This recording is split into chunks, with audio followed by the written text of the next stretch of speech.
Well, it all began around 4 this afternoon with some protesters chanting Americans against Islamification. Soon after, counter-protesters showed up and the two sides began to clash all afternoon long here in Dearborn. That's not what America looks like!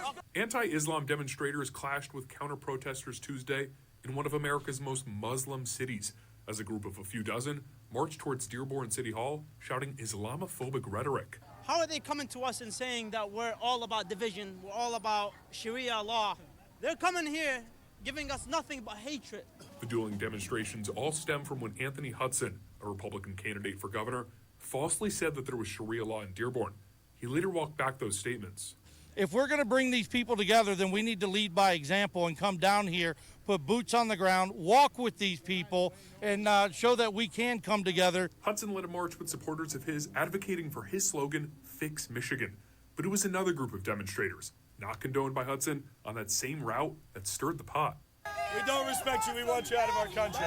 That man, Jake Lang, is not from Michigan and is currently running for office in his home state, Florida.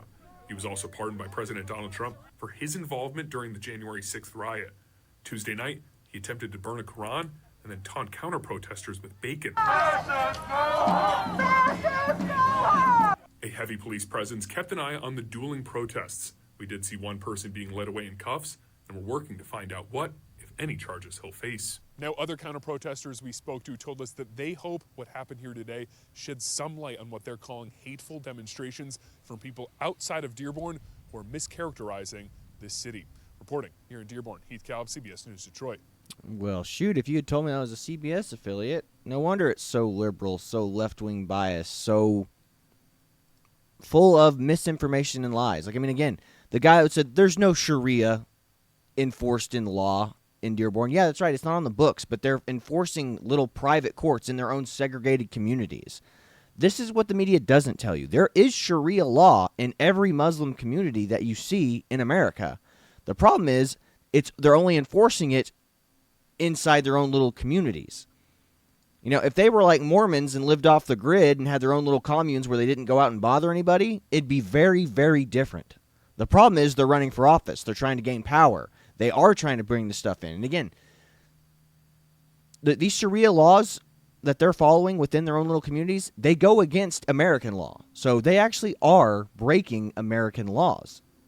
So, again, the fact that the media is just willfully ignorant of that fact, or not even willfully ignorant, they're just omitting that stuff, or they're not digging deep enough into it. Again, it's not what the media is reporting about, it's what they're not reporting out about that you need to be concerned with, which is where we come in, which is why we do this show. Because, again, if it was up to them, they would be like, oh, no, Muslims never did anything. In fact, it wasn't even Muslims. It was Christians who did 9/11. You know, that would be the narrative. It's Christian bigotry that caused 9/11. The Crusades caused 9/11. That would be where the media would lead you. That would be their thought process. It's all your fault. Yeah. Deconstruct yourself, Christians. All of evil stems from you, you know. Well, which brings me to the point that we're going to do a recap of where this all came from. We already did a show about this called Reclaim Dearborn is the title of the show, but we're going to do a quick recap right here of what exactly led to what's going on right now in Dearborn. So check this out. Go for it. An Islamophobe. And although you live here, I want you to know as mayor, you're not welcome here. And the day you move out of the city will be the day that I launch a parade celebrating the fact that you moved out of the city. Yes, go ahead. State your name and address, Nick. And to also say that I'm an apostate, I'm going to hell based on the videos that you try. So how are you? I sit silently. Wow. That is the mayor of Dearborn, Michigan, laying into someone who spoke at city council. This exchange has made news. Let's back up so you can see what happened in its entirety. 2 intersections have been named after Mr. Omar Sablani. I'm sure he's done a lot of good things for the community, starting the Arab American News. But one thing I'm very concerned about, which I think a lot of people in Dearborn would be concerned about, I mean, I could just read his direct quotations. Can you tell the blood. What the issue is? Yeah, Councilman Nickel. Yeah, my concern is he's a promoter of Hezbollah and Hamas. And Okay. then, Mr. Barham? Yeah. And Mayor, correct me if I'm wrong. Thank you, Councilman Abraham. But Your point, you're free to address your point, which I just wanted to make sure you're aware. The sign that was placed in that area is a county road and was done by the Wayne County Executive. It's not under control of the city of Dearborn or City Council. We can get you the list of their meeting, and you could go there and speak to the county commissioners, but we did not have the authority to overrule that or to suspend it. Yes, that's fine, and I did understand that. But I know that there were people in this room who were there at the, at the ceremony for putting those signs up, and also it's in Dearborn. So I'm just speaking as a Dearbornite. Just a couple of quotes here. He talks about how the blood of the martyrs, I'm quoting, irrigates the land of Palestine, and then further quotes. He talks about how the terrorists should strike them with knives and with their bare hands, and they're victorious. And he also encourages the use of rockets over there.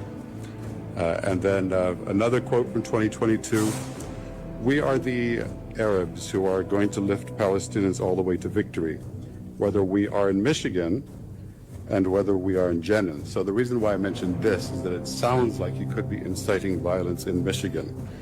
Believe me, I'm continuing the quotation. He says, "Believe me." He's not. I just want to be clear. He can speak for himself.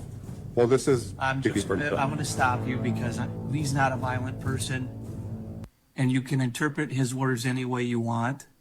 But You're an Islamophobe, and although you live here, I want you to. Wow, sounded super unreasonable. Yeah. And that's two, where those were his direct quotes. Those were tweets or whatever social media posts that guy put. He's reading his quotes. He's not misquoting him. That's what he wrote down. Yeah, and that makes him an Islamophobe for calling this guy out for what he said, saying that this is a call for violence. It's like, and then this guy playing victim, the mayor being like, "You are an Islamophobe. How dare you come here and talk like that?" Again, this is Islam, man. This is what they are. They are gaslighters. They are the woe is me until they're in power. And again, right now they're in the woe is me phase. And again, when they all get in these positions of power, they're going to start exerting force against other people. Mm-hmm. And this is the issue is this. Here's a protest I'm going to pull up from before all this stuff even happened. This was a protest that happened in Michigan a while back. I forget what year. This guy in the video might say this, but this is how bad it's been in Michigan and in Dearborn for a long time. Check this out. Saying death to America. Seeing that video, you might think that was from some Turkistan-ass country, but it's not. That's actually Dearborn, Michigan. And this right here, this is Dearborn, Michigan as well. They have been completely and totally taken over by Muslims. And they even have Sharia law patrols that are going around trying to make sure that people are observing their Sharia law. And this right here is how everybody in Dearborn wakes up at 5:30 in the morning to the Muslim call to prayer.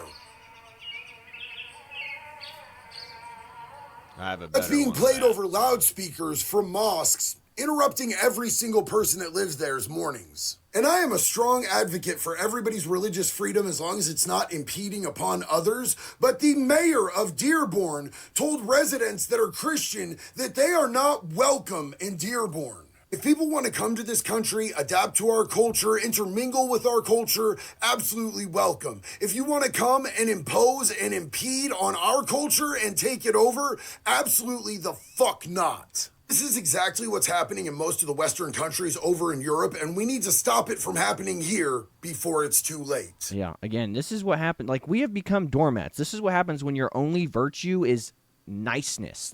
What's an American value? What's a British value? Niceness. What is niceness? Apparently, niceness is being a doormat and allowing people to come over here and do whatever the hell they want, whenever they want, all the time. And if we criticize anything we don't like from any other culture, it just makes you a racist. Mm-hmm. This is what happens. This is where because of the left, this is where the conversations have divulged to. This is the level of conversation we're allowed to have. It's ridiculous. 3 steps. Yeah. Now, this next one just goes to show you how, what we just talked about, Sharia court or Sharia laws is enforced without it being official.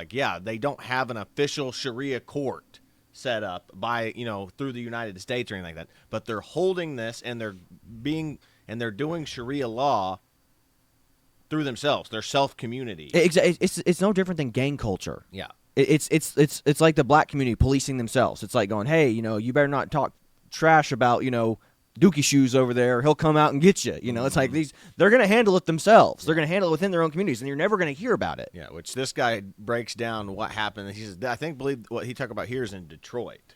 So check this out. Yeah. Was immigrate, increase, eliminate. Immigrate as a religious refugee, increase the number of your followers and demand political accommodation, and then eliminate the previous culture. So I was speaking in Detroit area, and afterwards had people come up and visit around the book table, and they were telling me about a lady who had a ministry to pregnant mothers. So she shows up at a Muslim house, has a little present. Well, out of a bedroom comes another pregnant Muslim mom. Out of a bedroom comes another pregnant Muslim mom. Out of a bedroom comes another pregnant Muslim mom. All pregnant by the same man. He's practicing Sharia law in his house. And then someone else says, oh yeah, Fazil bought a bunch of houses on the street, has a wife in each one. Where was this? In Detroit area. The wives go down to the welfare office and say their husband's not around.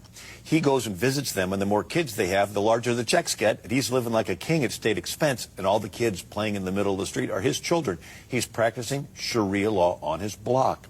They take over several more blocks, and they vote in the school board. And now they have their Sharia in the schools. And then they take over more blocks. They vote in the police department, fire department. And in Hamtramck, Detroit, they vote in the majority of the city council. They have their minarets, their calls to prayer 5 times a day. No different than Pakistan. So we see the first ones come in as immigrants. And they're nice. And they're so nice, everybody says they're nice. Nothing to fear. Let more in. More come in. They gravitate together, form a community. Imam shows up and says, okay, you need to start getting a little more serious about this, more fundamental. Then the burqas start appearing. People say the neighborhood's changing. They move out. More Muslims move in. And then there's always that stickler that says, I refuse to move out. And that's when there's random violence from Muslim youth. And there's no witnesses, because no Muslim family dare testify against another Muslim family on behalf of some kafir infidel that's hanging in the neighborhood. And so eventually they take over the entire neighborhood. And they do this neighborhood by neighborhood, city by city, block by block, until they take over countries. And there's 1,400 years of track record to observe this pattern. So they took over Egypt, which used to be Coptic Christian. They took over Syria, which used to be Christian. They took over all of Turkey, which used to be Christian. Took over all of North Africa, which used to be. They took Spain, held it for 700 years until the Spaniards drove them out. Which 3 steps was immigrate. Yeah, and again, Gabrielle, what's her name? You know what I'm talking about? Yeah, Gabriella, I forget her last name, but yeah. She talked about this. She read the Muslim Brotherhood's plan for the takeover of the West. She read it. Like, that was years ago. It's like they're not hiding it. They've been planning this since the 90s. Which brings me to this next one, if I can find it real quick. Where is the school one? Sorry, I've got so many things today. I told you that it was going to be a long show today. Yeah. There it is, right there. Restart. This is a Minneapolis school, and if you look around, everyone's Muslim. Not just Muslim, but Somali. Even the mascot of the school is now a camel. I looked up, I tried to find what school this is, and then you see all the kids are, pretty much everyone is a Somali, and there's a couple of old school administrators still hanging on. They haven't put in their request for transfer in the back. You see these white people in the back? Nice ladies. They have a camel as a mascot. And they go, what the f*** happened? Now we're just babysitting these Somalis. This is a Minneapolis school, and if you look around, everyone's Muslim. I'll try to pull up Not just Muslim, but Somali. Even the mascot of the school is now. And I'm trying to find the one of those. I looked up, I tried to find what school this is. There, like the little group of white teachers here in the background by the door back here, by the exit. That's it. And I think that's kind of sums up this whole thing. Is like, yeah, they're like, get us out of here. Yeah, I mean, you don't think that in whatever community that is, whatever public school district that is, that they're not practicing Sharia in that area? You'd be a fool not to believe that. Then, like I said, here's one of their imams talking about what they do right here. When Muslims go and conquer the adjacent country, what do? We kill them all? No. The Prophet says, the first thing you do is call them to Islam. If they accept it, leave them. Khalas, they're Muslims. We go. If they refuse, then tell them to pay taxation, jizya. If they refuse, then we have to fight. And if we fight you, then we capture you, you become our slaves, and we take your land, and you take where, because you refuse, I give you two good options. Two good options. You give me two good options. Either convert to Islam, pay ridiculous amounts of money, or we kill you. Yeah, two good options, perfectly fine, perfectly acceptable. When Muslims... Again, this is their imams. These are their preachers. Everyone's like, oh, no, it's a religion of peace. Tell me. That was one of their imams. One of their most famous and popular imams. This is the fruit their religion bears, guys. And all these people, there are no more ignorant group of people than there are Muslims. They are ignorant to the violence they do. They are ignorant to the evils in the world that they do. They only see the good that they do. Mm-hmm. And again, it's a cult. They're brainwashed. It's like Christians, we have to self-reflect. We have to look at the sins and the evils that we commit, and we have to try to rise up and overcome our demons. Mm-hmm. With them, it's like, no. Don't overcome anything. Don't worry. As long as you believe, a Jew and a Muslim will take your place in hell. Yep. This is it. This is why we're not no, compatible. A Jew and a Christian will take your place in hell. Excuse me. Exactly. But this is the thing. This is why we're not compatible. It's not a compatible religion. Like I said, why? Again, and we talked about this too. It's like, why does it come in conflict with every? It's not just Christianity and Judaism. It's every religion that they come up against. They have a problem with. Mm-hmm. Said you can't say that for Christianity and Judaism. Unfortunately, like I said, I mean, this is proof that we should be coming more into conflict. Like, this is what happens when you mix two different cultures that are incompatible. Yeah. Said one of them's got to give. Yep. And right now it seems like, we just do the whole, let's get the heck out of this. Yeah, well, I mean, and it goes down to the Sam Harris logic. It's like they all think that, once you bring them in here and they all get jobs and they get some economic prosperity, it'll all go away. Yeah, they're all just be Americans now. Yeah, they'll get here and they'll say base, and then they'll see the Statue of Liberty, and boom, they'll be eating hot dogs, and they'll be talking wise and doing New Yorker things. Yeah. It's like, that's not how it works, man. No, not how it works at all. And then here's this one. It's like, this happened even before all this. Before the Dearborn stuff. Yeah, before the Dearborn incident, which we still haven't even got into the crux of this yet, of showing the Cam Higbee getting assaulted, and that other guy that they showed in the video that said that's from Florida, and it was a J6er getting assaulted as well, which I have those videos here in just a second. But first, we got to talk about this. Like, this is the buildup. Mm-hmm, this is the buildup to it, too.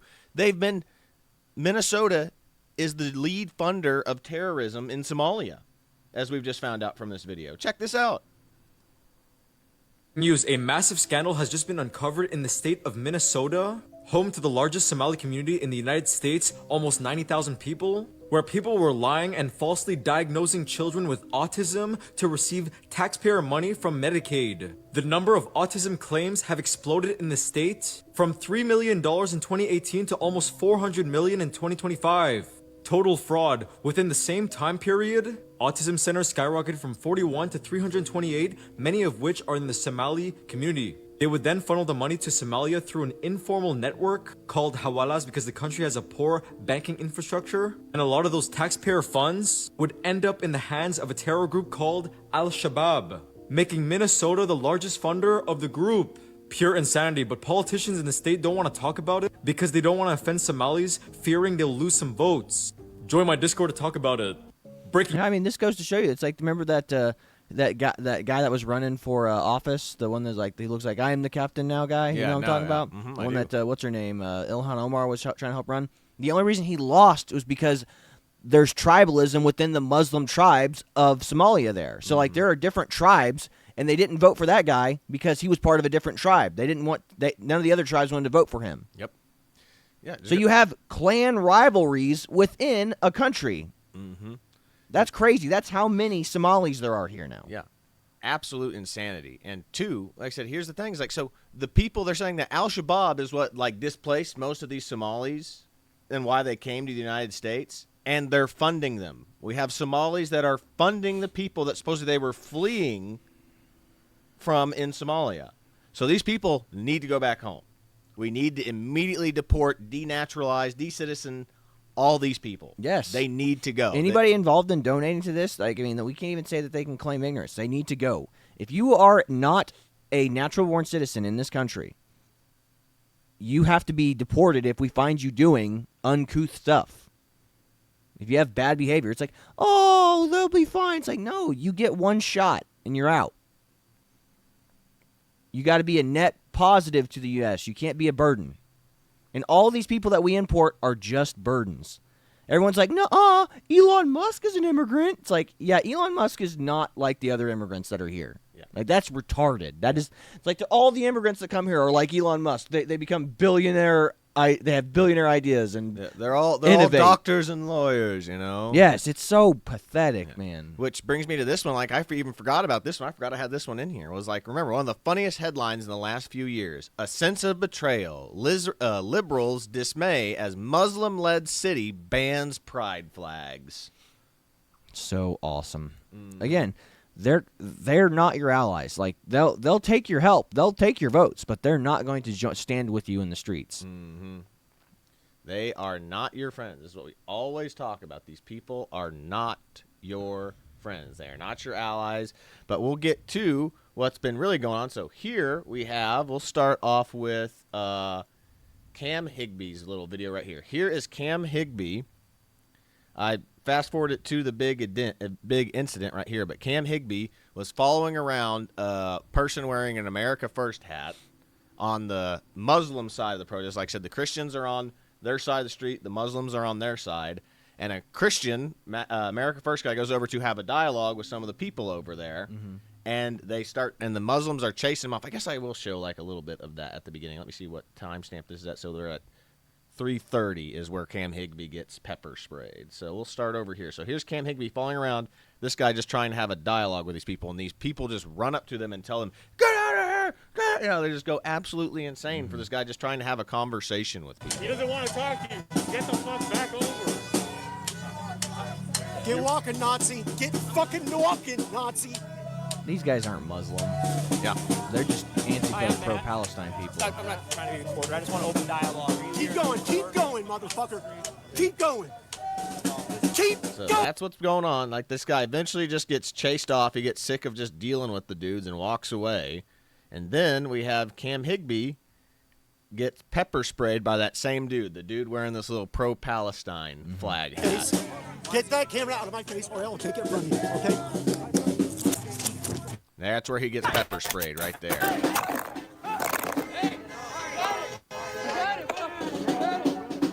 Yeah, these are. These are the left. Remember, these are just the Antifa protests. You know, it's like all of our friends. Like whenever they show Antifa, it's like this is what Antifa is: people in dinosaur costumes, you know, having a good time. Old ladies sitting around a bonfire. That's Antifa.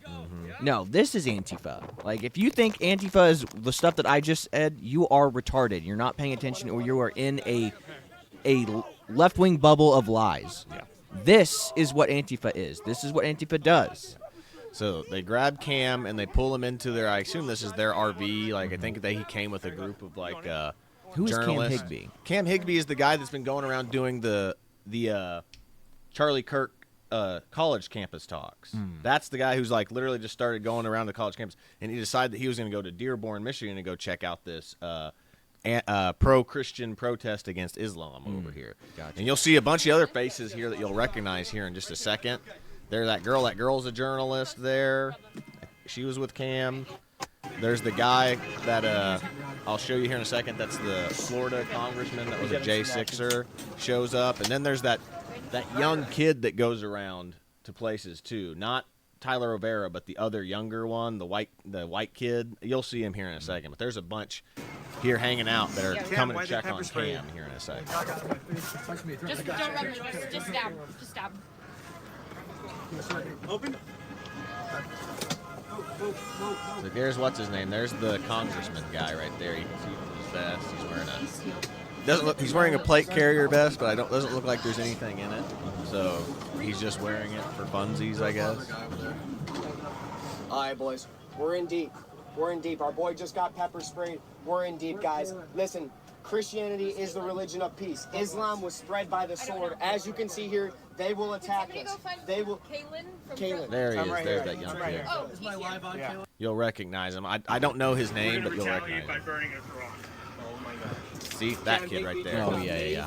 You recognize him? I don't know his name. Yeah, me neither, but I do recognize him. Yeah, he's one of those ones that goes around to all these protests. Like, he was in Portland. He's the one that we've seen all that Portland stuff from. But they're trying to get the stuff out of his eyes, but what else regardless. But Here's what's that guy's name getting ready to burn the Quran here in just a second. So this is how he responds after he gets, after that guy gets pepper sprayed.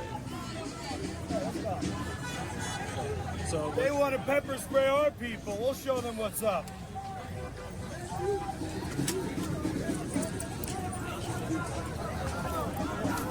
Muhammad was a pedophile and a rapist.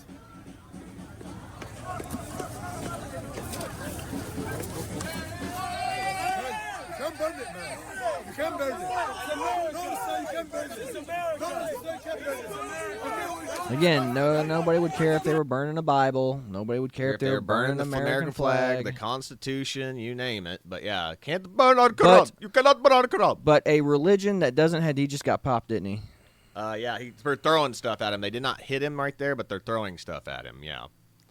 Yeah, I mean, again, this guy might be trying to provoke, but I mean, like, again, if they were truly a religion of peace, they'd just be like, oh, okay, whatever, it's just a book. Yeah. But this is who they are. This is what Islam is at its fundamental core.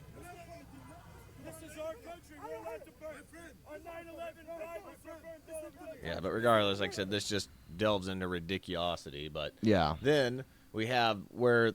Here's the I almost forgot about this. Here's the call to prayer. Like I said, this girl's up close and personal. They do this 5 times a day. And remember, they banned church bells being rung because it's too loud. And too obnoxious, yeah. So check this out. We're in Dearborn. This is the call of prayer that goes off 5 times a day here in the United States. Would you like to hear this blasting through your neighborhood? This is like a spit in the face to anybody that participated in the GWOT, which is the Global War on Terror. Yeah. They don't have a choice of whether they hear this or not. Again, church bells are culturally insensitive and obnoxious, but that's not.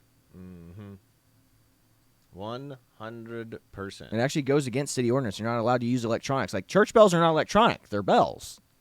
I mean, that's electronic. They have to use that speaker to do that. Pathetic, man. Which, speaking of that, I had something up here regarding the UK, if I can find it. Got so much stuff pulled up here. This is why I said that I knew this show was going to go for a while with all the relevant information that we have. There it is right there. Got a Pakistani flag being raised on Westminster Abbey, replacing the British flag on the 1,000-year-old church. Conquered without firing a single shot. Pakistan hoist flag on London's Westminster Abbey to mark Revolution Day. Oh, my gosh. This is a church. Yeah. I mean, I guess you can argue there are some Christian Pakistanis, but, that is not a Christian flag. No. That is an Islamic flag. It's got the crescent moon with the star. It's green. That is a Muslim flag, not a Pakistani flag. Yeah. Pathetic, man. I mean, that's a Christian church. They should not be allowed at all. That is heresy. This is how you know that Europe has fallen. Like, there's only one country in Europe that is not having any issues, which I'll pull that up real quick too. Rapes per 1,000 inhabitants. Poland 1.48. Belgium 34.9. Denmark 45.4. France 52.5. Sweden 90. UK 109. Oh my God. Do you see the difference in all these countries? Poland has banned all immigration from Islamic countries. All immigration from Muslim countries. If you're European, you're welcome. But they have banned all immigration from Islamic countries. They said the prime minister of Poland was like, we are a Christian nation. We do not allow anyone else but Christians. Yeah. Like, there is a reason why they're not having as many problems as every other country in the European Union. Yeah. And even here in the United States, as we're seeing. Yeah, it's like, guys, whatever Poland's doing is working. Whatever Poland is doing is working. Like I said, this is the result of unfettered mass immigration. Mm-hmm. Yeah, everyone's like, oh, everything's going to be fine. They're going to, again, it's that retarded left-wing liberal thought point that will be like, these people will get here, and then the minute they get here, it's like, they get to Britain, they're going to be like, oh, I'm British now. I might be from Pakistan, but I'm British. It's like, no, that's not how it works. Yeah. It is so stupid. There is no integration. You cannot integrate. That's a funny thing that they even said, too. Like, I don't know if you saw this. There's two things that I did not bring up because they're too long, and we can probably do our own show of, like, a review of it. Mm-hmm. But Konstantin Kisin and what's his buddy's name? Francis Foster mm-hmm. had what's his name? Sam Harris? No. Nephew, Chank's nephew. Oh, yeah. What's his name? Freaking Hassan Piker. Yeah. Hassan Piker on. And you know what he told them? Because you know that Konstantin Kisin and Francis Foster are not native born. He goes, he straight up looked at him and goes, you guys are the two most British people I know. And I was just like... He's like, I'm from Russia. Yeah, that's what they were like, but they were just like, yeah, we're not British. We're not nationally British, and just like... But he was like, you guys are the most British people I know. Like, that's the issue. You're watering down what it means to be British. Like, yes, it's so stupid. But anyway, getting that. But then the other point of that is talking about, I don't know if you saw, what's your guy's name that does the Crucible? Andrew Wilson? Andrew Wilson.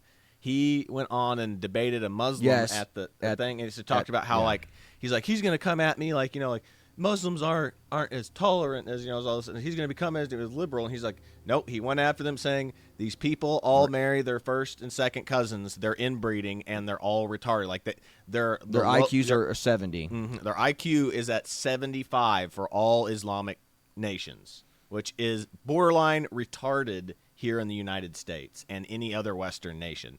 So these people that you're importing are not smart enough to do any of the jobs. Yeah, they're smart enough to be welfare recipients. That's about it. Yeah, literally. They go, anybody that's got an IQ lower than I think they said like 90 is like you are a detriment on your society. Like you are taking more out of your society than you are contributing. Yeah.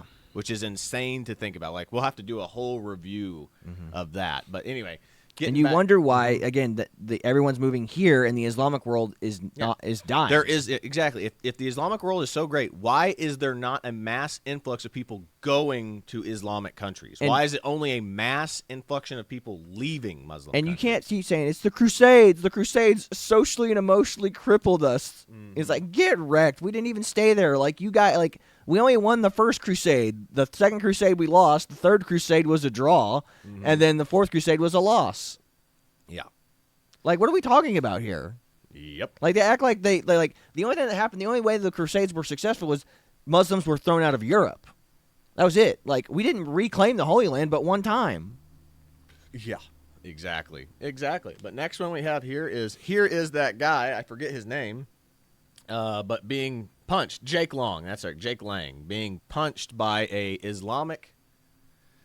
by a kid. It's a teenager, but just like, this is what they do. This is Islam. This is what people don't understand. Like, watch this. Decks up, boom, hits him, runs off. So that is Islam right there. Yeah, I mean, again, that, like, they're not going to report that kid. They're in an Islamic community. He's just going to go away, and like, nobody's going to call this kid out. And even if they did, they're going to be like, don't worry, the parents will handle it. And his dad's going to be celebrating with him and high-fiving, going, good job, son. And again, what we were talking about with the IQs, they are low IQ people. Like, they're always going to respond with violence because they don't have a way to negotiate their ideas. Yeah. People who are low IQ resort to violence. Quickly. Mm-hmm. Exactly. There's a reason why people that end up in prison are repeat offenders. It's because they only know when they can't reason something, they get violent. Yeah. That's how this works.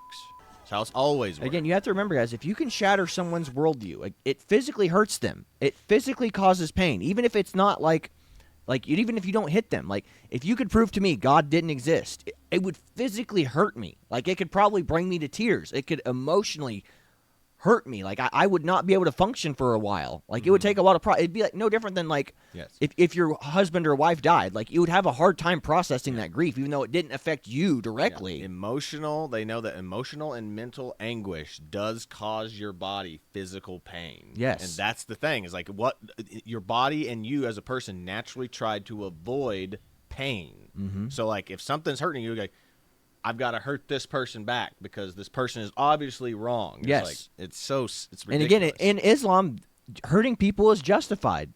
Infidels are your enemies. You are totally justified in hurting your religious enemies. Mm-hmm. Well, here is Cam Higbee at the city council, at the Dearborn City Council meeting, saying that he was assaulted and the police did nothing, and is basically saying that they're protecting their citizens over the people there.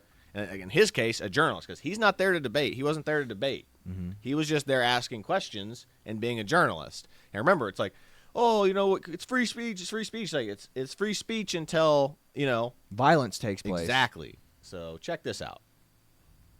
I'm not a protester. This is my badge. Okay. Today on the streets of Dearborn, I was pepper sprayed, maced by protesters, because I asked them simply why they were harassing and touching another individual who had stated repeatedly that he was only on their side of the street to talk to them and have a dialogue. My phone was smashed. You can see the broken camera right there. They stole $50 out of my pocket, and they stole my microphone receiver.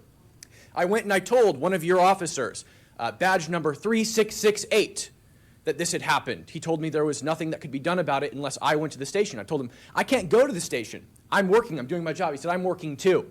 I said, yeah, your job is to protect me and all of the people that are out here today, okay? So we said that I could go into the station later. I told him, you're never going to catch the guy if I go into the station later. He's going to leave. He's dressed head to toe in black bloc. I filmed the whole thing, but he had a mask on his face. You'll never, ever get an opportunity to arrest that person ever again if you don't go and get him right now. He said, sir, I can't leave my post. 5 minutes later, I caught him in the parking lot on a personal phone call, okay? Repeatedly today, I watched people that are in this room get attacked by other people that are in this room. I watched your officers not respond to those attacks repeatedly. Then I saw somebody who was in this group, which again, I'm a journalist. I'm just documenting what's going on, and I'm here to tell you what's going on. I saw somebody in this group get arrested. I asked the officers, habeas corpus, please articulate probable cause for arresting this person. They refused to. I asked name and badge number. They refused to give me their name and badge number as a member of the press with my badge clearly displayed. They would not tell me why they were arresting this person. They just did it, okay? Yesterday, I was exploring Dearborn. I came here just to document this from Seattle as a journalist, okay? I was exploring Dearborn. I walked up and down Michigan Avenue. There wasn't very many people out. Then we wanted to hear the call to prayer that we've heard so much about. So we went to a mosque. And at that mosque, I was followed by a drone. If I moved forward, the drone moved forward. If I went backwards, the drone went backwards. I went to a gas station, and that drone waited outside of the gas station, just above the door, for me to leave so it could begin following me again. I was followed by vehicles, and I was followed by individuals on foot. There was a lot of talk in here today about sexism. So I'd like to quote the Prophet Muhammad, okay? One of my favorite quotes from the Prophet Muhammad. A woman's testimony is worth half that of a man's due to the deficiency of her mind. God created two sexes, one superior and one inferior. That's why your women wear hijabs, because they're inferior to men. That's why in most Muslim countries, they can't leave their homes without permission of a male guardian. Is my time up? You have 30 You seconds. had 30 seconds. Oh, 30 seconds. Yeah, Okay, great. Go ahead. Yeah, I think I shouldn't feel like a dhimmi in my country. That's what I feel like in Dearborn, Michigan. It doesn't feel like home. I feel like a dhimmi, a second-class citizen, which is what Christians are in the majority of Muslim countries. Dhimmis. Second-class citizens. And the policing in this city, that's exactly what happens. And I know rank-and-file officers in pretty much every city usually want to take care of these problems. You're the one giving the orders, Mr. Mayor. These guys definitely want to do something about them. They're business. Look at them. These guys are all business. Your orders. I'm done. Thank you. Thank you. Yeah. Again, guys, it's the soft bigotry of no expectations for any brown person in America. The soft bigotry of not low expectations, no expectations. This is what we're doing. Again, we have become, Christianity has preached this soft, weak, limp-wristed, it's the left-wing liberal mindset of Jesus. It goes, oh, Jesus was just a hippie who taught everyone to love everyone. That's true, but only partially. I mean, Jesus also flipped tables and beat people and whipped the people out of the church, who were trying to sell goods and wares. I mean, Jesus was no pushover. He willingly died for us for our sins on the cross. But I mean, like, the guy was a lion too. Yeah. And here we are. We've been taught. He challenged the Pharisees. He challenged the politics. Like I said, he was a political and religious figure. He was not. Like, that's the thing. Like, religion is all about, we need to stay out of politics. Like, no, you need to be actively engaged in it. Like, because people are electing people in our office that are bringing in heretical religions that are actually go against everything that the Bible teaches. That is Islam. Islam says that it wasn't in Abraham's two sons. It wasn't Isaac. Oh, wait, I'm sorry. Who's Abraham's Ishmael? two sons? Isaac And Ishmael. So it wasn't Isaac that received the blessing of God. It was Ishmael. Mm-hmm. Even though they're all, and like that's the other thing that doesn't make any sense is like Ishmael was Egyptian. His mother was Egyptian. She was not Arab. Yeah. So all of a sudden, just like how they think that they're somehow the Arabs are the ones who are the descendants of Ishmael doesn't make any sense. It would be Egyptians. Yeah, Sam Schumann's talked about this quite a bit, where it's like, no, there is no actual connecting thesis to that. Like the only connecting thesis is that Muhammad said that they're the descendants of Ishmael. Mm-hmm. So, again, the soft bigotry of no expectations for these people. They have no expectations. They come here, they change, they don't integrate, and they change. And you wonder why things are falling apart. This is why. Again, guys, they're allowed to lie, cheat, and steal in order to further their religion. And it's not looked at as a sin. Yeah. Guys, we have turned into again, modern Christianity has taught again, it is a failing of every single church that they have taught this. We are doormats. Christianity has become a doormat religion. Stop being a doormat. I mean, I can't remember who it was. I mean, I think Jesus said, there's one passage in the Bible that says, "You're sitting at tables I sent you to flipped." Yes. Yeah. So again, stop. Let's flip some tables. And like, I'm not saying be violent with people, but I'm saying we got to put the fear of God in these people. Yeah, and well, the other part of this is like there's a whole talking about the whole aspect of like the Old Testament is like if they remember what happened when the Israelites started to intermingle with other people of other faiths too much, they lost their way. They lost their way. They lost faith in God, and because they integrated, like that's the thing, like it's not race is the issue. It is religion. Mm-hmm. It's like these people do not believe in your values. Like their values are complete opposite of yours. Mm-hmm. And that's really the case, and especially for Islam. It's like you're intermingling with people that are diametrically opposed to everything that you stand for. Mm-hmm. So, and again, like that's what we got. And then we have here, look, Michigan officials, community leaders call for unity after protesters clash in Dearborn. Michigan elected officials, community leaders making their voices heard in Dearborn. Anti-Islam protesters, not Christian protesters, but anti-Islam protesters and counter-protesters clashed along Michigan Avenue earlier this week. Leaders include Dearborn's mayor, Abdullah Ahamoud, and Democratic U.S. Representative Rashida Tlaib held a press conference on Friday calling for unity. That's hilarious considering that it was the Islamic people assaulting the Christian protesters there. Yeah. So very funny that they're calling for unity.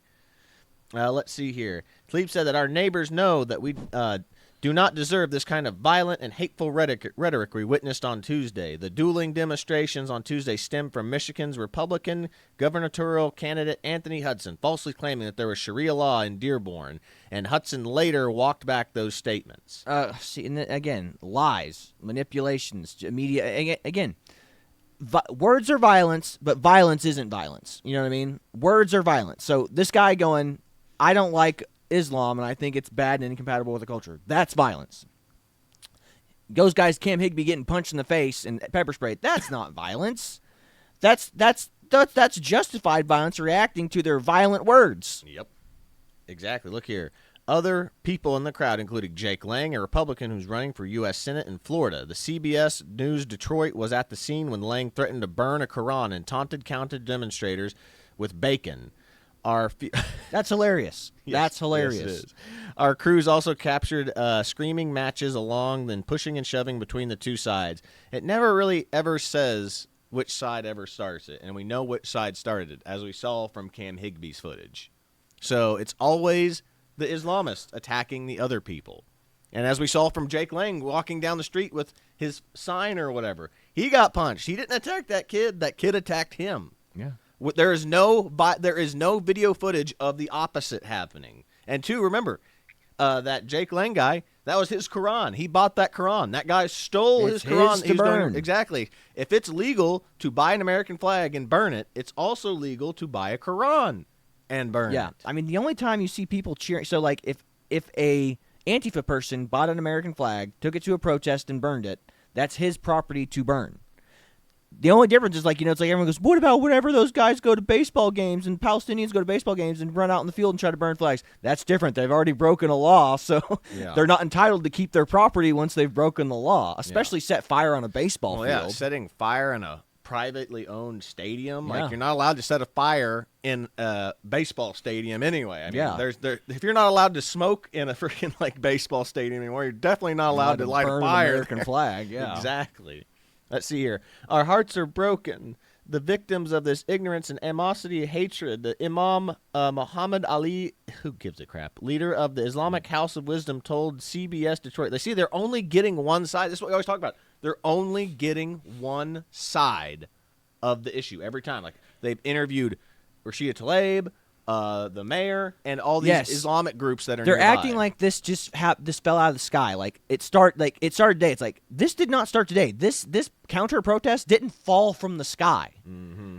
There's a reason a counter protest happens. It's because they've noticed something. There's a change or something bad's going on in a community. It's like it'd be like saying whenever the BLM people go out, like it would be like if there was no police shooting or there was no like controversial police shooting. It's like, why are they protesting? Nothing happened. You know what I mean? Like, that's what they're doing here. Imagine if they were protesting, like, going, there was no, George Floyd didn't get killed. What are they talking about? That's how they write these articles. It's like, oh, these poor innocent Muslims, like, these people just showed up and started protesting for no reason. It's like, really? No reason? Again, the media doesn't care about the truth. They care about the narrative. They care about their perspective and making whichever side look good that they want to look good. There has to be a good guy. There has to be a bad guy, and they're telling that story. It can't be complicated. It can't be. These people moved here to look for a better life, but they also decided they weren't going to integrate. And these people who are being affected by the fact that they're not choosing to integrate are mad and upset because they're taking advantage of the systems there and their welfare programs. Yep. And they just go, no, Muslims victims, brown people victims, counter protesters evil. Yep. MAGA. Which I forgot about this one. This is another one that I had pulled up. See, I have so much stuff pulled up, it's absolutely ridiculous. Remember the food scam that happened? This is the food scam where they took $12 million and they just made up remember they went to like name creator, like said that they fed this many children. Yeah, and they all bought like Lamborghinis and Ferraris and bought mansions with all that money. So, Somalian restaurant in Minneapolis took $12 million in federal funds, taxpayer money, to child meal payments. They said that they were feeding 4,000 to 6,000 kids a day. They only averaged 40 people during 6 weeks. In December of 2021, the FBI installed a surveillance camera overlooking this building just off Lake Street in Minneapolis. At the time, it was Safari Restaurant, which overall took in $12 million in federal child meal payments through Feeding Our Future.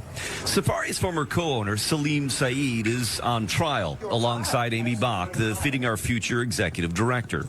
Safari claimed to feed 4,000 to 6,000 kids a day. Its invoices and meal counts shown to the jury alongside the video. An FBI agent testifying that an average of 40 people came and went during the 6 weeks it was surveilled.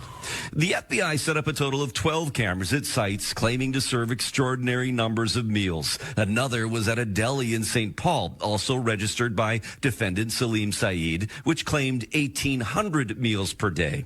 The video shown to the jury showed an average of 23 people a day coming and going. The jury was shown dozens of invoices, meal counts, and emails seized from Feeding Our Future's headquarters in St. Anthony. Some showed links to websites that randomly generated names and ages to create rosters of children who were served meals. Many were signed or sent by Amy Bach, who's charged with wire fraud, along with bribery for the alleged kickbacks that she received. Her defense attorney tried to raise doubt when it cross-examined the FBI agent, that they didn't see the back entrance where it's possible meals left packed in trucks for delivery. He pushed back, insisting they'd still see congestion. To that volume, he said, I would say it would not make any sense. That case became one of the biggest COVID-era frauds in America. And the kicker, Minnesota's own Department of Education had red flags. massive spikes in reimbursement requests, impossible meal counts, and they still rubber stamp the paperwork. Now, this new audit proves what everyone with a brain has been saying for years.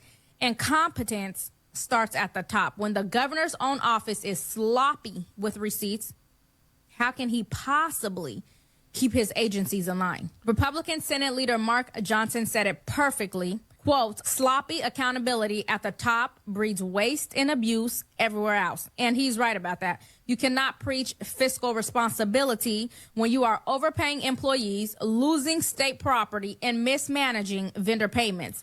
And really, and as him being in the military, Tim Walz being in the military knows that you have to pay back everything. You have to keep accountability of everything in your armory. You have to keep every receipt for when you travel with your government travel card, as we showed with that one thing. You, E4 shitbag, will get in trouble if you don't keep your B-dubs $40 receipt. Absolutely ridiculous. Yeah, oh, and again, it just goes to show you that these people, you know what they were doing? They were just trying to fund their future doctor and lawyerly scholarly travels, like that's what they were doing, They were funding their doctor and scholarship for college. That's what they were doing. I mean, you can't blame them.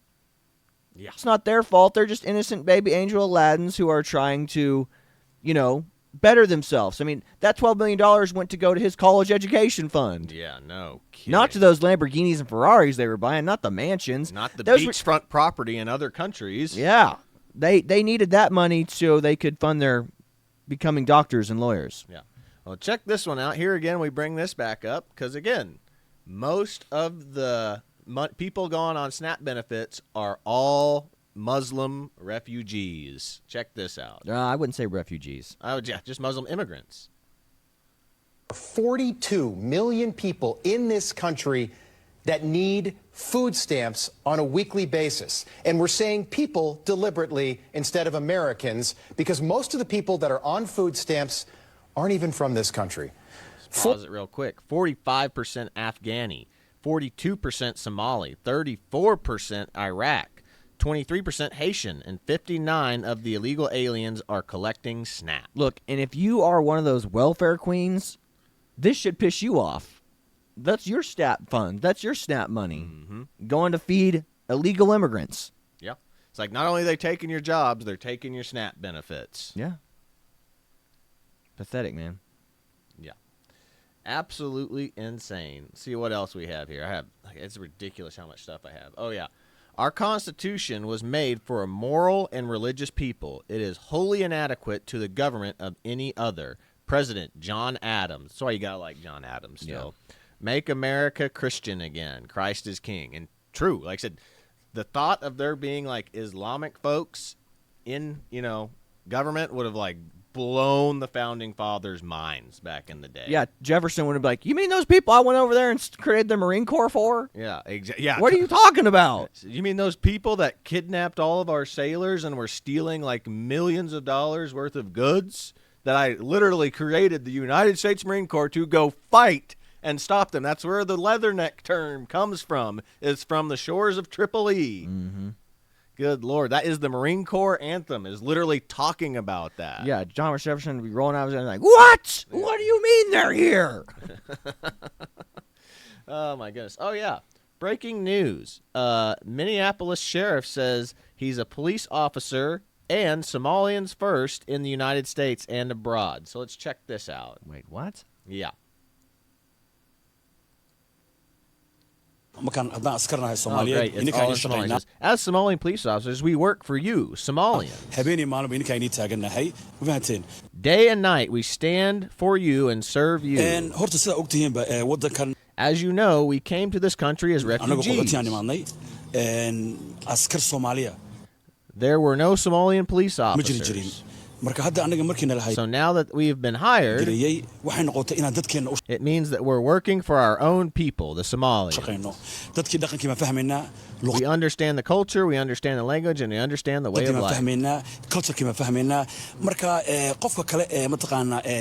That's why we are all different foreigners or white officers. We are different from foreigners or white officers. We help bridge the gap. So thank you again. As you know, every Somalian police officer, whether you're in your homeland or abroad, works for you Somalians.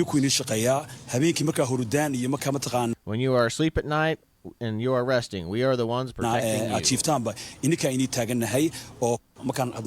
Yeah, this is one of those dumb PR things where, like, we need to hire Somali. It's no different than the UK, them hiring those Muslim guys to be police officers, and they're the ones that basically swept all those rape reports under the rug. So whenever those little girls were being groomed, they'd be like, "Oh, this paperwork's going to disappear because they look like me. Therefore, I don't want to incriminate them." Yeah. You don't think it's going to be the same in the Somali community? Yeah. Well, Like they're serving the Somali people. Like they're going to go in there and they're going to be like, I'm just a police officer for the Somali area. It's like, no, you should go out and branch out and be a police officer for people outside of Somalia so you can see how they're actually supposed to be policed.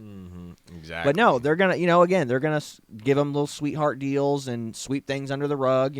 Again, if there's no assimilation, like the fact that they were giving that speech in Somali is pathetic. Yeah.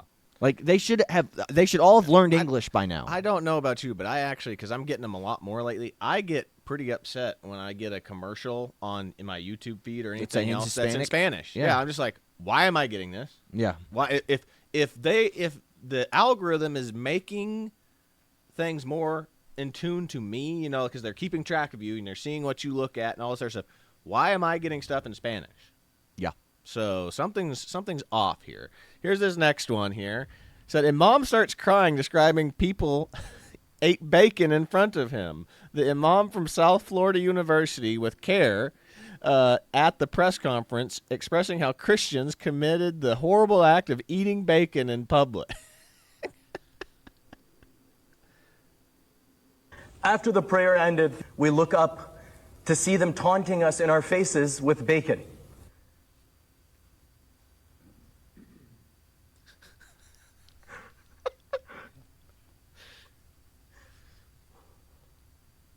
I had to relive the whole thing again.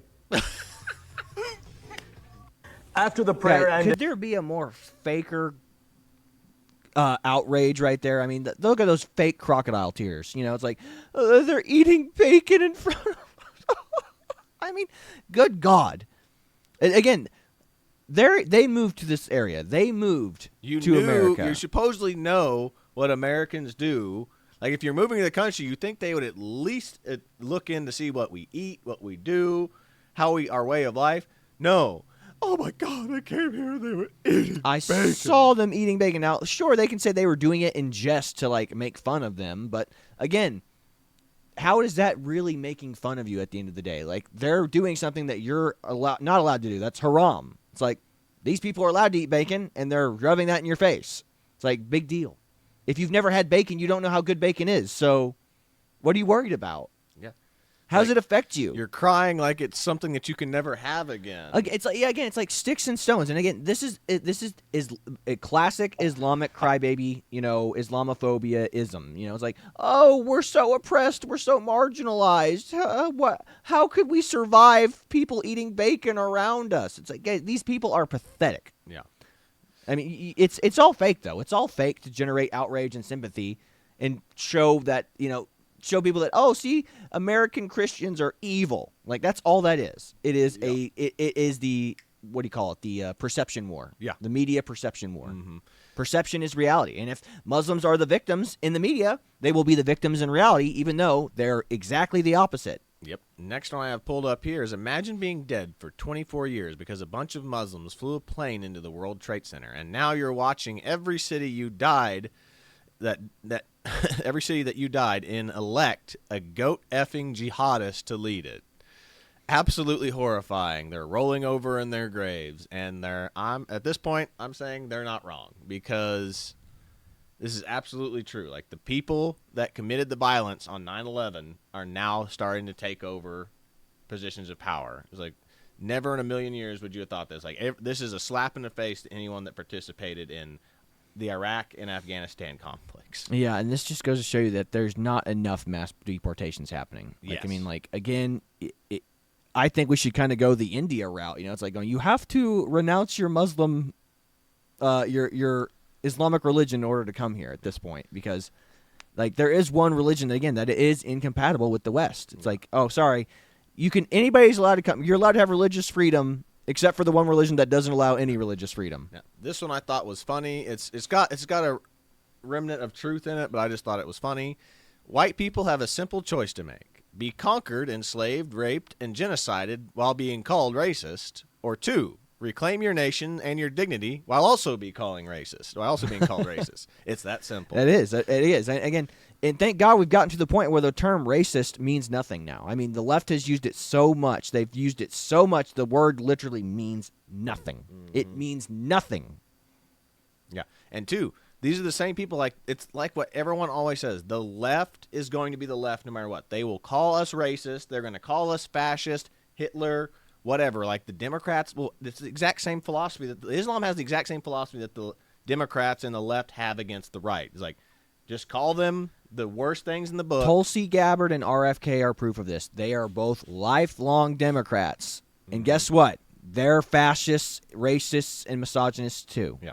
So they're going to call us that regardless. Might as well just go ahead and get over with the whole being mean, rip the Band-Aid off now, versus being like, oh, let's just slowly pull it off. No, let's just rip it all off at once, call it a day, and then, because they're going to call us racist, bigots, no matter what we do. It's that NPC versus Chad meme. It's like going, who radicalized you? And then Chad walks up to him and goes, you did. Yeah, you did. Yeah, no kidding, man. No kidding.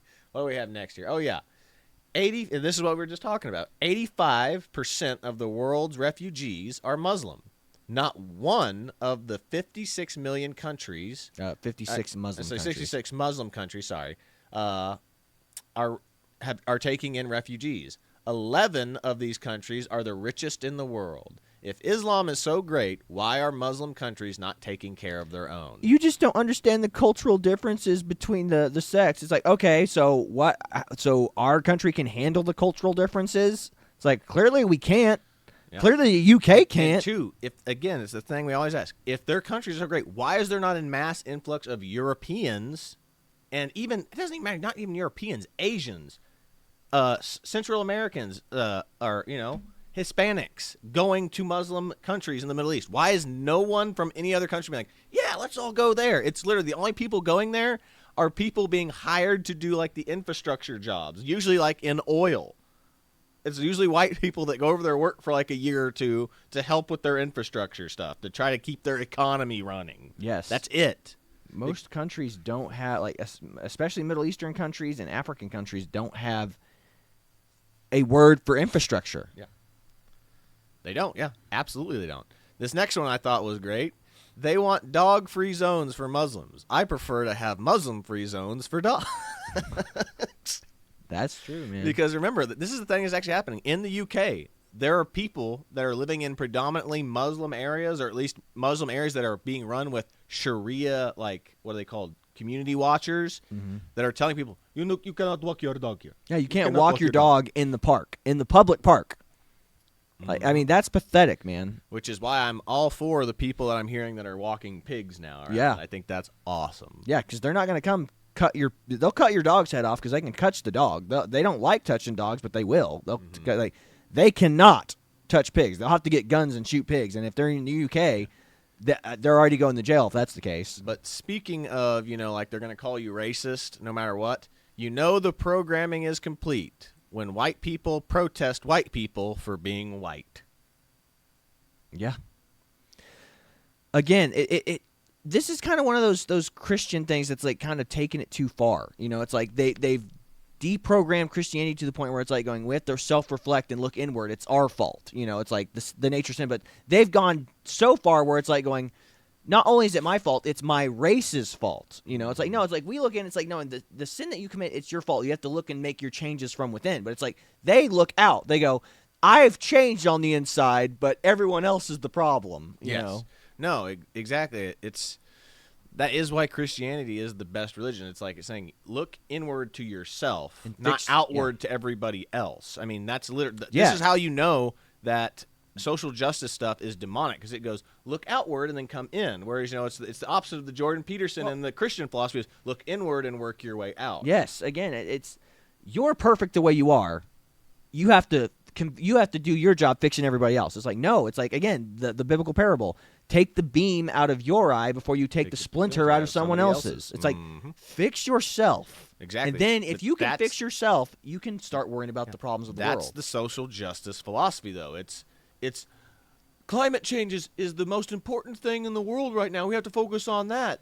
Well, your own room is filthy. If you can't clean your room, how do you expect to have the world be clean? Well, I mean, but at the end of the day, it's like, what's the most important thing? The most important thing in the world is your soul and your salvation, your well-being. Yeah. Like, that's the most important thing in the world. Like, your personal health, your personal well-being, and you've convinced yourself that climate change is going to kill you tomorrow if you don't fix climate change. Yep. Like, that is so stupid. Like, the climate, like, I mean, an asteroid could hit tomorrow, dude, and there's nothing you can do about it. Like, focus on the things you can control, and don't worry about the things you can't control. Exactly.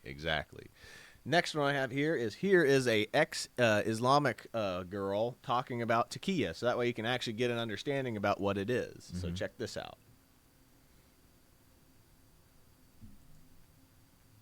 Thing in Islam called taqiyya. Can you talk about what that is? Yeah, so taqiyya is so again, I came from a Sunni background and I hadn't even heard of it as a concept, but apparently in Shia Islam it's more of a bigger deal. But again, it exists in both. It's in the Sharia manuals. Essentially, to just in a nutshell, it's giving you permissibility to lie in order to further propagate the cause of Islam.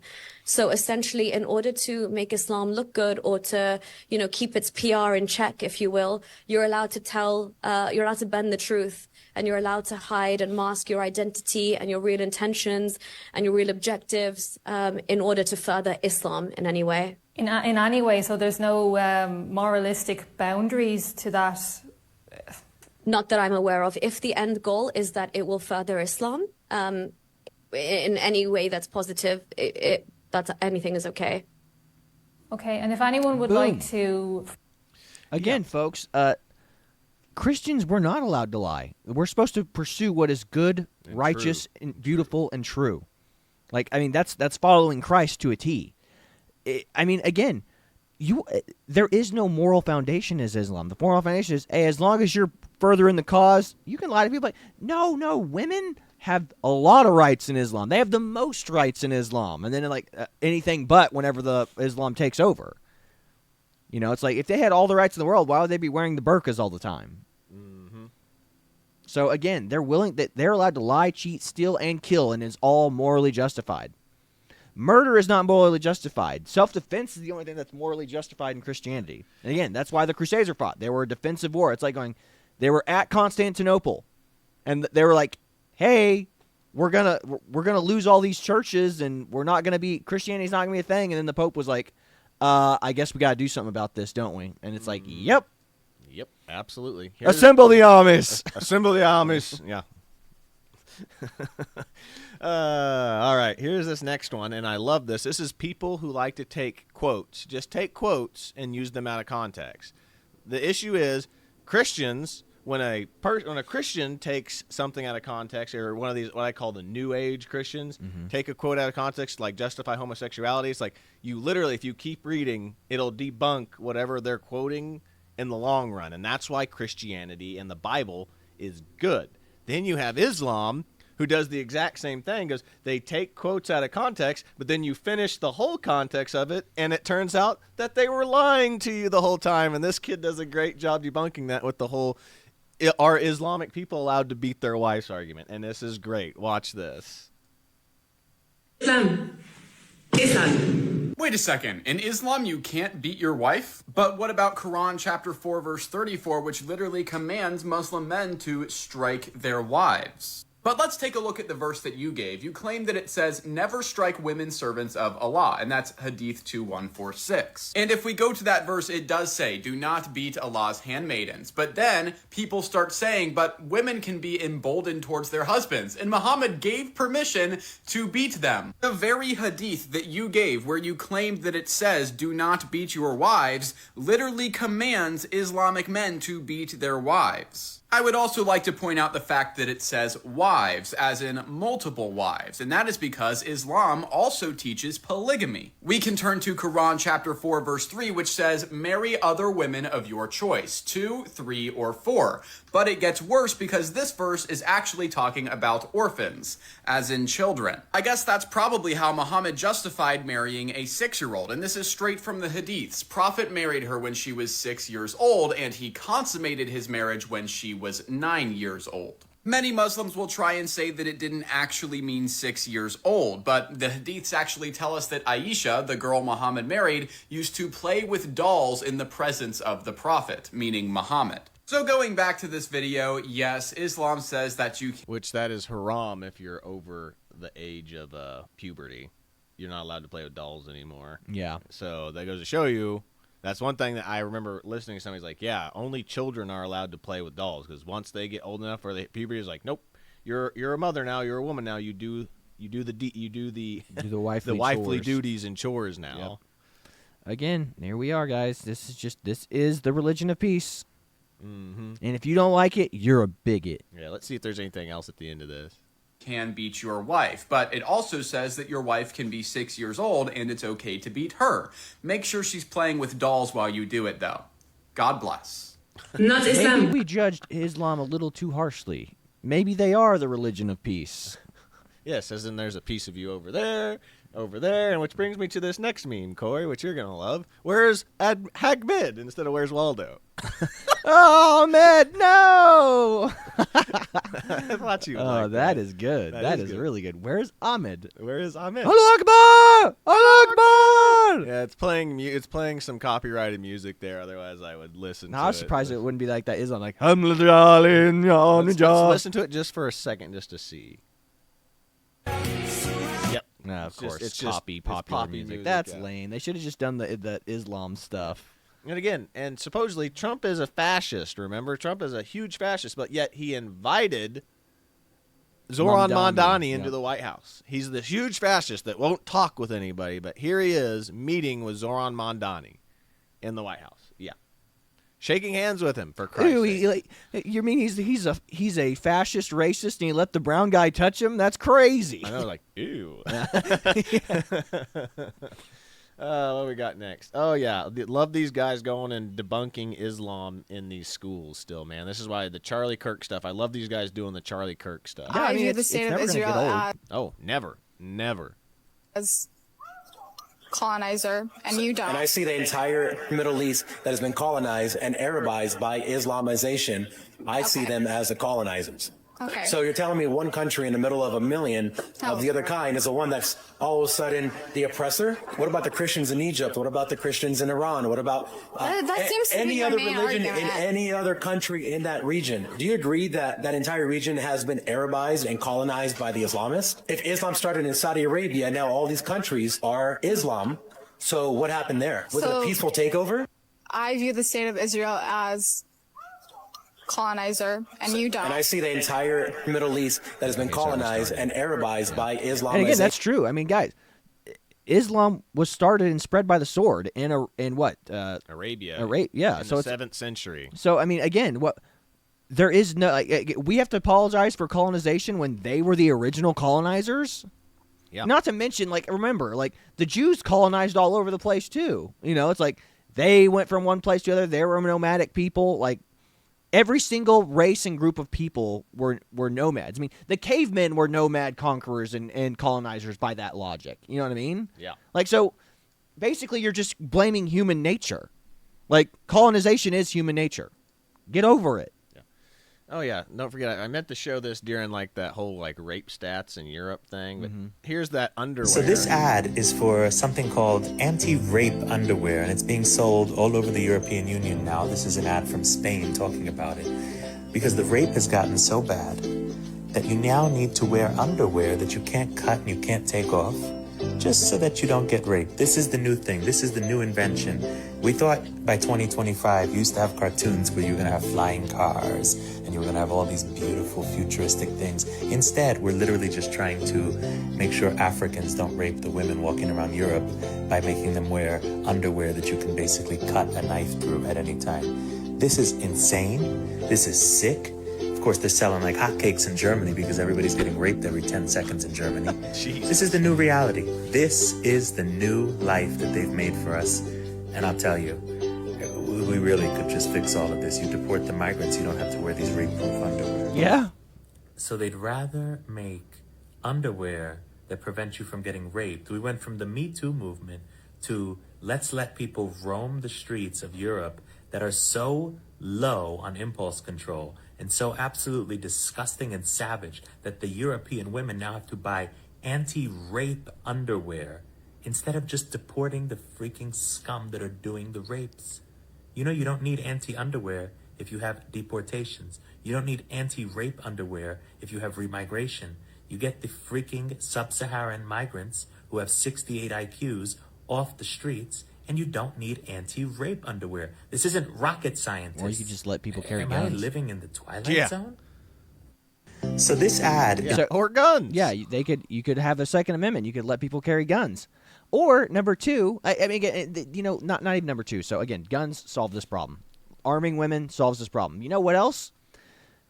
This underwear is meaningless too. It's like, again, it's like what he said. Somebody could just cut a woman with a knife and take that off. But the other thing too is, it doesn't matter. Like, if somebody's beating the crap out of you, they're going to eventually beat you into compliance. Mhm. Like, I'm punching you in the face over and over again. Like, take off your pants, take off your underwear. Like we It's like, said, if you get kidnapped, if they kidnap you, that underwear is coming off. yeah, it's like, and I'll beat you until you take it off on your own accord. It's like, do it, or you're going to get hurt very badly.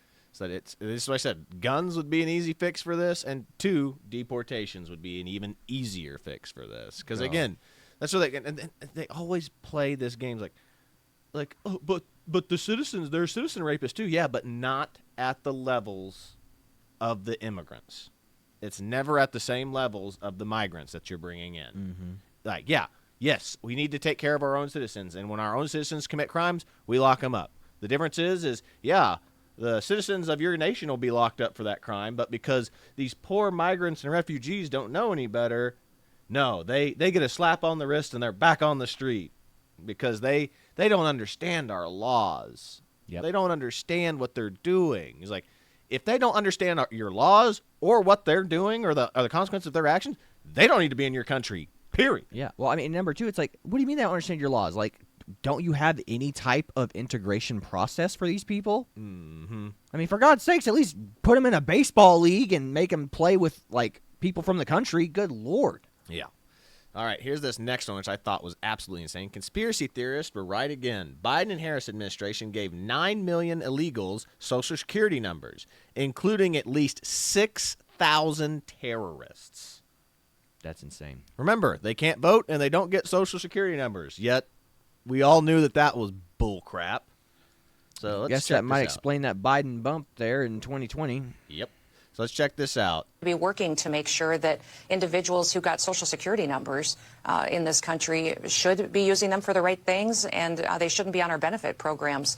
You know, we have over 6,000 individuals that have been identified through their work already that have been on the terrorist watch list, that they are known criminals. How does that happen, Madam Secretary? How does that happen? It happens when you put a train wreck like Joe Biden in the White House, and it's going to be a lot of work to clean it up. But just in the last 4.5 years, we've had over 9 million people get Social Security numbers that are not U.S. citizens. So they may be people who have some sort of legal status, but a lot of them are illegals that were given a Social Security number in just the last 4.5 years that we're going to have to figure out if they should be here, if they are here legally under a program, and if they are here illegally, then they certainly shouldn't be. Fake news. Yeah. They can't vote, so what are you worried about? Yep. So it's so stupid. I mean, terrorists, people who are on terrorist watch lists have Social Security numbers now. And it's absolutely insane. Then I was going to show this one, but we've kind of this is literally just beating a dead horse. But Jack Posobiec interviewing Nick Schwarter about the stuff, and they just talk about how bad it really is in Dearborn. But yeah. We've already shown epically through this, but I have these last two, I'll probably just show this one real quick because I love these ex-Muslims coming in and talking about the truth behind. Yeah, the ex-Muslims are by far again, this is why there's apostates are supposed to be killed when they leave the religion, because they are the most dangerous factor for the religion. Yep. I mean, if you can't, no one goes out of Christianity going, it's a crazy cult of people, they're gonna kill me. There's no Christian group that's gonna be if you walk away from the faith and then you come back, they're gonna be like, oh my gosh, we are so happy you're back. We are so glad that you found peace and joy in Jesus Christ again. Mm-hmm. There's none of that. They'll be disappointed. They'll be like, oh well, I hope you find comfort in God, go with God. And they go, I'm going my own way. We'll be waiting when you get back. Yeah, exactly. How Christians are. It's like Muslims no, you will die. Yeah, because you will expose all their secrets and all the lies and manipulations in their faith. Yeah, I mean, when you have daughters, when you have fathers ready to kill their own daughters for not wanting to marry first cousins, you got a problem in your religion. Yeah. But they won't talk about that. They'll be like, again, it's like the whole, if you want to watch a great debate, watch Andrew Wilson debate, I can't remember the kid's name. Daniel Jihad. Daniel something 9/11ish. Yeah. But he goes and basically talks about, his whole argument wasn't about religion, it was about, again, the low IQs. Yep. Because they're marrying their first cousins, it's a huge problem, and it'd be better for society. Islam can't be better for society if they allow first cousin marriage. It can't be better for society if they allow that. Mm-hmm. I mean, Christianity stopped that. They're like, hey, there's something wrong with these people that get married to their first cousins and stuff. We got to stop this crap. So let's watch this because this guy does a great job. I love watching this guy. Reset it. Boom. A warning to America. The mayor of Dearborn, Michigan is a Muslim. The mayor of New York City is a Muslim. The mayor candidate of Minneapolis is a Muslim. The mayor of St. Louis Park is a Muslim. You have to wake up or else your country will be Islamized. A Muslim imam, I was listening to him. He lives in Florida, USA. He says, America will be a Muslim country. Islam will enter every house. Every state, every city, every home, and in every church. And when your enemy speaks like that, believe your enemy.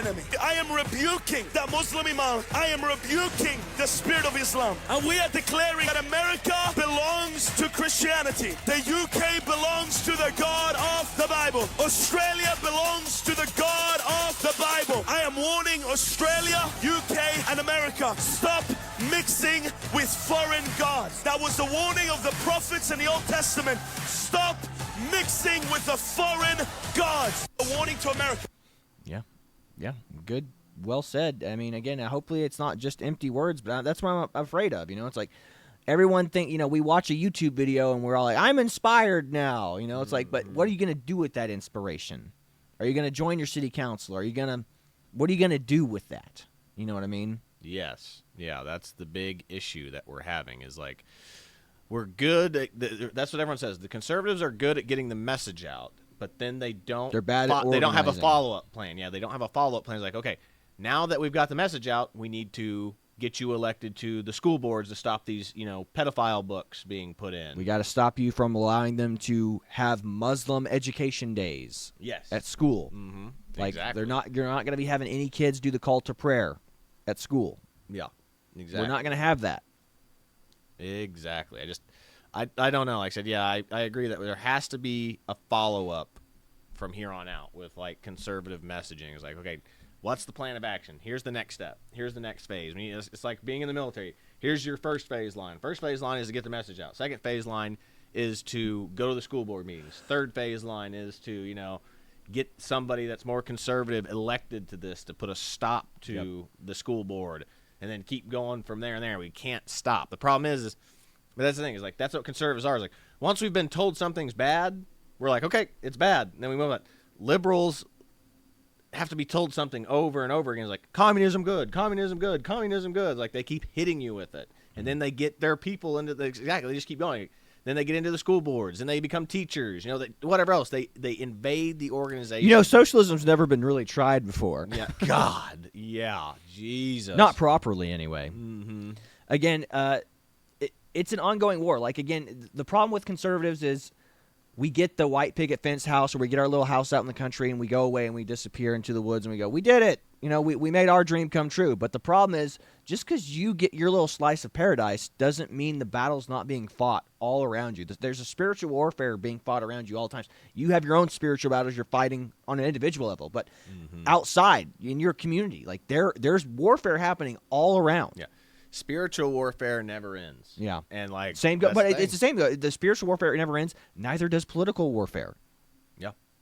I mean, it's happening right now. A religious warfare against Islam. It's never going to end. Until like the last person who's holding the torch for Islam converts to Christianity, the war is not over. Yeah. Exactly. This is what we talk about all the time with like how Islam is directly diametrically opposed to Christianity. It's like, we don't worship idols. Christians don't worship idols. We don't. Like, you can argue that we have crosses and stuff, like I said, but we don't worship idols. Jesus is who we worship. The cross isn't an idol. It's a symbol of Christ's sacrifice. What do Muslims do? Muslims have to, if they can, they have to make a pilgrimage to Mecca to go worship a giant square rock. Yeah, black stone. Stone liquors. Yeah. They go touch it. I mean, that is idolatry, you know? And then, two, they are allowed to lie for their faith. Christians aren't allowed to lie for their faith. No. We're told that we'll be punished for lying. Dude, Paul told the truth right up until they chopped his head off. Same as John the Baptist. Yeah. John told the truth right up until they chopped his head off. And as that said, that takia or whatever it is like you're allowed to lie for your faith. Like I said, say the Christians conquer you. They go, oh, no, I'm Christian now. I was like, it's like Jesus, that's told. Like Paul says, like, if you turn away from me, I never have acknowledged you. Like, so when they're come to cut your head off, you have to be that person. Like, I believe in Christ. Yeah, like I believe in God. Those Coptic Christians in Egypt that were killed on the beach. Like, I mean, all of them are like, just renounce Jesus and we will let you live. Just say that you're a Muslim now and you will be, and they didn't. They chose to be beheaded. They are now saints with the Lord now, all of them, because they refused in the face of death. We can only all hope to have that courage. And that's the kind of, and if the way things keep going, we're all going to have that courage, because we're all going to be having our heads on the chopping block soon enough. Yeah. Will you have that conviction to sit there? Will you have the conviction to fight before it gets that bad?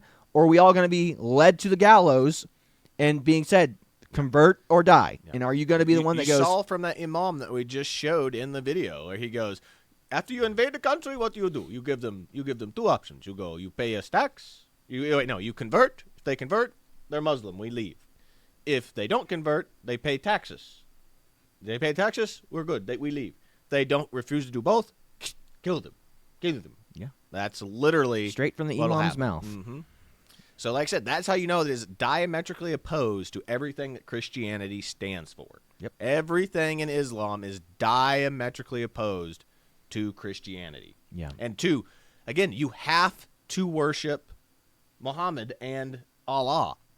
Like, otherwise they will hate you. It's like Jesus and God from the Christian Bible you have to come willingly to him. He doesn't want to force you to love him. It's the same thing we talk about with the marriage. It's like, if you get married to a woman that never loves you, are you really, in love and married? Love must be freely given, or it's not love. Exactly. Again, it's the same thing when it comes to God. God, your love for God has to be freely given. Yes. Again, it's the Cliff Conneckley talked about this to kids all the time. Whenever he goes around has those debates on college campuses, he goes, "How would you feel if the girl you were dating, after 2 years of dating, said your dad's paid me $1,000 every day to date you, to date you? How would you feel? It would feel counterfeit. It would hurt. You'd be like, my dad paid you to love me. Like, you don't actually love me. You don't actually want to be with me. He just paid you to be with me. Mm-hmm. Like, there are some people who would be like, I'm fine with that as long as I'm getting my rocks off. But at the end of the day, it's like, that would kill you. It's the same way with God. It's like, the love must be given to him freely. It can't be done by force. I can't threaten you, like,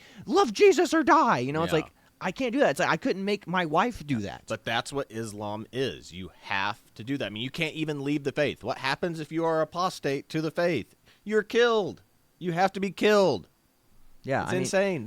Christianity is not like that. It's demonic in origin. God is so good that he allows you to choose to love him or choose to not be in communion with him. Said, and you can say, like, people will go back and go, the only thing that people have to point out is like, look at the Salem witch trials. It's like, Yeah, but the Christians weren't killing people because they left the faith. They were killing people because they thought that they were demons. They were worshiping witches. the devil. Yeah. Yeah, exactly. That's why they were burning them. Not because they left the faith, but because they were like, oh, you're worshiping the devil. Jesus. Yeah. We need to stop this. Yeah, we got to stop this nonsense. And we're not justifying it, because at the end of the day, the Salem witch trials all came down to people trying to get other people's land. Yeah, it was literally property right disputes. But again, we don't look at the people who practice Christianity and judge Christianity based on the people who practice it, because we're all flawed sinners.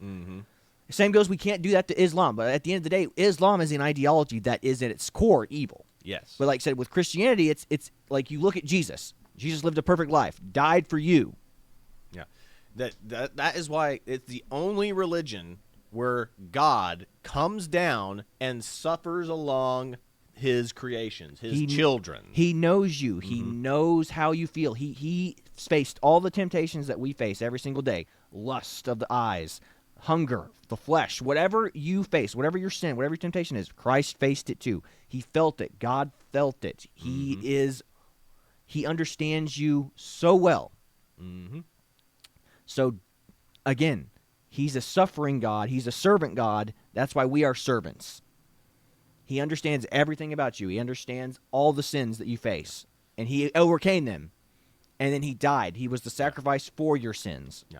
I mean, again, that's what more people... And they go, and then the Muslims go, we love Jesus Christ too. It's like, that we love him more than Christians. We respect him more than Christians. Like, no, you don't, because we believe that he truly died on the cross. Muslims go, he didn't die. They were fooled. God's a trickster. He fooled everyone into thinking that Jesus died. Yeah, which also tells you that means the sacrifice is in vain. Yeah, well, yeah, but that also tells you that the God that the Muslims worship is a liar. Yeah, and and is prone to deceiving his people. Yeah, because like I said, they affirm. Remember the Quran confirms the Torah and the Bible. It confirms both of them. That's why I said that's the Islamic dilemma is if the Bible and if the Torah and the Bible are false, Islam is false because it confirms both of them. But if the Torah and the Bible are true, Islam is false because it says that there are no other prophets or anything else after Jesus. Yeah,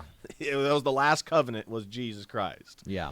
So good Lord, but yeah, that's what we've got for today. I mean, I've got a cool little video to play us out with a guy talking about how the founding fathers wanted the Bible in schools. So I just thought that was a cool way to leave it out. Is like say how we are actually a Christian nation and how all this, like I said, while there is no federal level thing, it says we're a Christian nation. Like all the states were Christian states. We're all Protestant states. Remember, they all had a call to faith or a declaration of faith. For the Protestants, besides like Maryland, which was Catholic. Yep. So there you go. It's like we're a Christian nation. Yes. And we're always pretending like we're not. Atheists, the left has been slowly pulling us away from that. Atheists live under whatever delusions you will. We are a Christian nation. We might not be anymore, but we were founded as a Christian nation. I remember doing the Pledge of Allegiance. I said, one nation, under God, indivisible, with liberty and justice for all. Yep. It's like it's back there on that little placard behind you. That's right. Anyway, that's about all I've got for you today. This is the Twins with Owasso Live. This was the Morning Loop. Be sure to like, share, and subscribe so you too can stay in the loop. But that is all we've got for you today. God bless you. See you later, everybody. Well, this is the Bible that came out in 1782. It says, and they, Congress, recommend this edition of the Bible to the inhabitants of the United States. So the first Bible printed in English in America came with the approval, the authorization, the endorsement of Congress. But what's more interesting is Robert Aiken, when he made his petition to Congress on why they should do this, he said, we have a Bible shortage in schools. And then Congress gave an endorsement. And the records of Congress, one of the things they agreed to was we needed more Bibles for schools. It was, quote, a neat addition of the Holy Scriptures for the use of schools. Congress not only agreed to approve it, they then endorsed. The reason we have the first Bible in English in America was in part so that we would have it in schools. And I know that there's probably going to be people that would come and testify and say, wait a second, but separation of church and state, you can't have religion in schools. The founding fathers believed in separate institutions, but not secular institutions. The very idea from the Declaration was that there's a God who's given us rights, and government's job is to protect those rights.